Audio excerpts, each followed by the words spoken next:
Alright y'all, it's one of them days. My second gen Ram has eaten up a hub bearing. Honestly, it's kind of a common problem with these trucks, with the four-wheel drive trucks at least.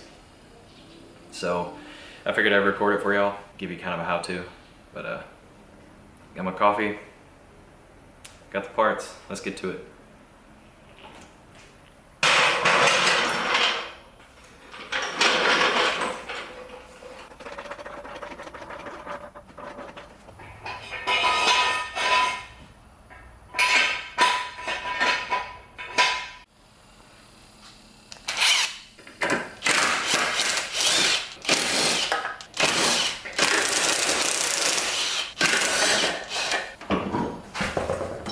First things first, I'm going to deal with the brake caliper. This comes off, put it to the side, take your rotor off, and I don't have retainers or anything like that. And after that comes off, you're going to deal with this nut. It has a little cotter key, bend the cotter key out of the way, pull it out, and then we'll break this axle nut loose and then lightly thread it back on and then tap her back out to get it to unseat from the hub assembly itself. And then there should be 3 or 4 bolts on the back to separate the hub bearing from the spindle, and then it'll come out.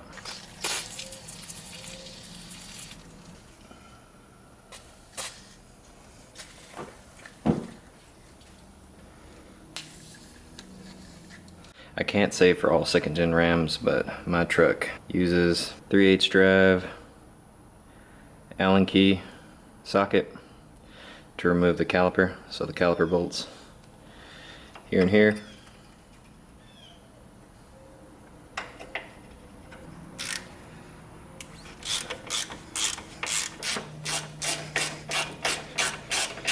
If you don't have one of these, you should get you some. These are just little magnetic trays. Hold your hardware in so it doesn't get lost. If you're like me, I have a habit of kicking shit across the the garage and losing it forever. Make sure you get your rotor up and out of the way where there's no tension on the brake line, because it will break. Remove the rotor. Oh yeah, you can hear the bearings inside there. Trash. Now remove this super rusty cotter pin that already broke. Alright, now we need to break that axle nut loose. Oh man, it didn't fight me at all.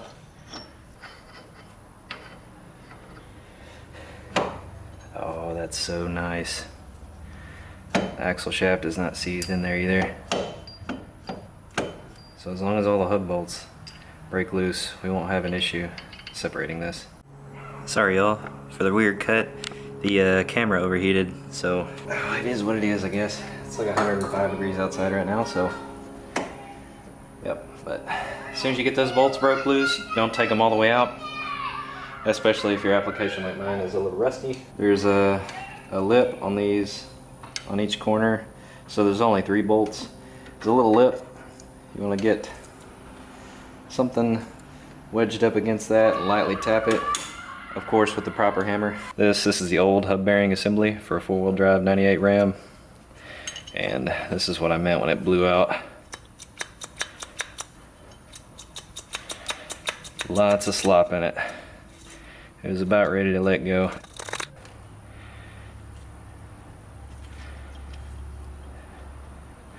This is a Moog brand. I've used them in the past. I usually get about, I don't know, I think the last time I replaced a hub bearing on this truck was in 2013. Alright, so I've hit the inside of this with some Scotch-Brite, and the face, outer face, I've cleaned up with some Scotch-Brite. I hit the blinds with a wire wheel real quick just to kind of get that surface rust off of there. I'm gonna coat all this shit in anti-seize and in here just for in the future, you know, when it happens, because it's gonna happen. Alright, got that all lubed up.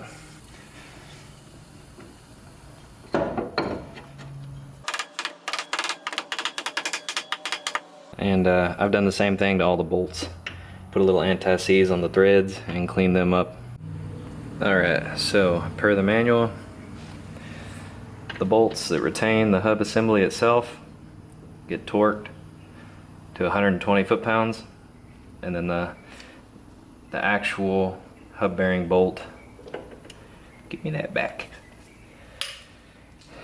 or the axle bolt gets torqued to 150 foot-pounds.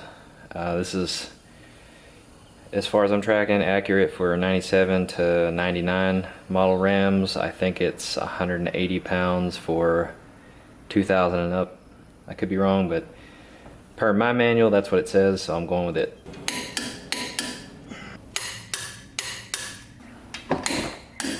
Alright, don't forget your washer that goes behind this axle nut. This axle nut on my truck is torqued to 150 foot-pounds. And their holes did line up first try, so pretty good.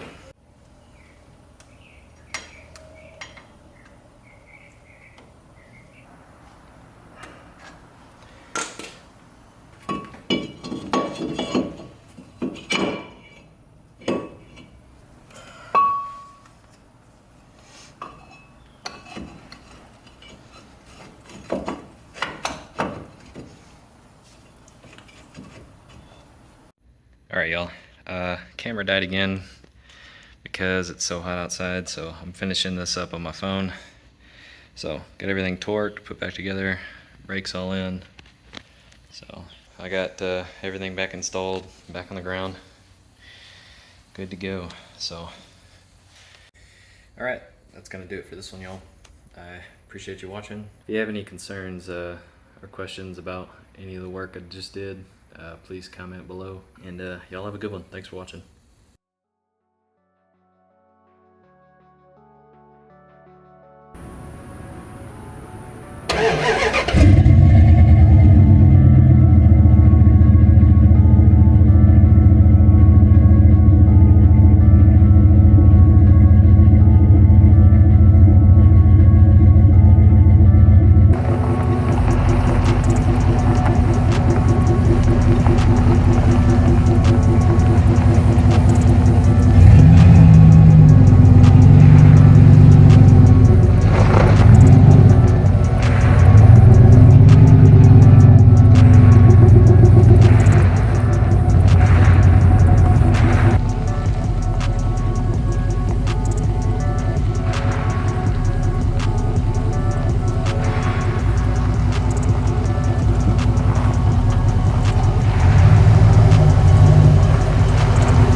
Flexing pretty good.